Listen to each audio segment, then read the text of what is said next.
Seekor monyet miskin bernama Samsul, duduk termenung di antara tumpukan barang-barang bekas.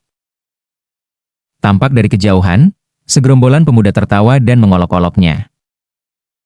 Segerombolan pemuda ini adalah pengangguran yang suka mengganggu warga kampung yang lemah.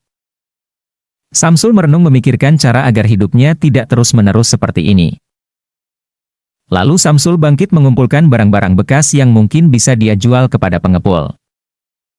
Hari demi hari dia bekerja tanpa lelah. Terus bersemangat demi untuk mendapatkan uang. Barang-barang bekas yang dia kumpulkan semakin banyak. Lalu ia bergegas menuju rumah pengepul. Sesampainya di rumah pengepul, barang-barang bekas yang ia bawa ditimbang. Setelah ditimbang, pengepul menyerahkan sejumlah uang kepada Samsul. Samsul akhirnya punya uang dengan jumlah yang lumayan banyak. Ia berencana menggunakan uang hasil jerit payahnya untuk modal usaha sayur di pasar. Sekarang Samsul beralih profesi menjadi penjual sayur di pasar. Hari demi hari, pelanggan Samsul semakin banyak. Ia selalu menyisihkan uangnya untuk ditabung di bank. Ia berencana menggunakan uang itu untuk mengembangkan usahanya. Setelah berpikir cukup lama, ia putuskan untuk mengontrak kios tepat di samping tempat ia berjualan sayur. Kios itu akan ia gunakan untuk membuka warung sembako kecil-kecilan. Samsul tampak tersenyum, karena hari ini adalah hari pertama dia membuka kios sembakonya. Satu persatu pelanggan datang ke kios sembako Samsul.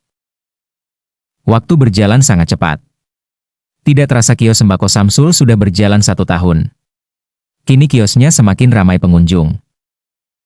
Beberapa tahun kemudian usaha Samsul semakin maju.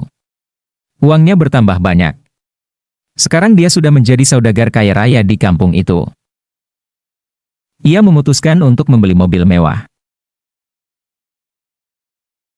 Di suatu hari di saat Samsul sedang mengendarai mobilnya mengelilingi kota. Tanpa disengaja ia melihat segerombolan pemuda pengangguran yang dulu sering mengoloknya sedang berjalan di trotoar di tepi jalan. Tanpa berpikir panjang Samsul berbalik arah menuju segerombolan pemuda itu. Ketika mobilnya mendekati gerombolan pemuda itu, Samsul melihat ada kumbangan air di atas jalan yang rusak. Samsul langsung tancap gas. Roda mobil Samsul melindas air kubangan. Air kubangan itu mengenai segerombolan pemuda pengangguran. Sekujur tubuh mereka basah kuyup, membuat mereka terlihat sangat kumuh dan kotor. Samsul membuka pintu mobilnya, berdiri di depan pintu mobil sambil tertawa. Segerombolan pemuda itu tampak kesal sekaligus menyesal karena perbuatan mereka terhadap Samsul pada masa lampau. Kita bisa memetik pelajaran berharga dari kisah ini bahwasanya kita tidak boleh merendahkan sesama makhluk ciptaannya. Allah berfirman, "Hai orang-orang yang beriman, janganlah sekumpulan orang laki-laki merendahkan kumpulan yang lain, boleh jadi yang ditertawakan itu lebih baik dari mereka." Quran Surat Al-Hujurat ayat 11.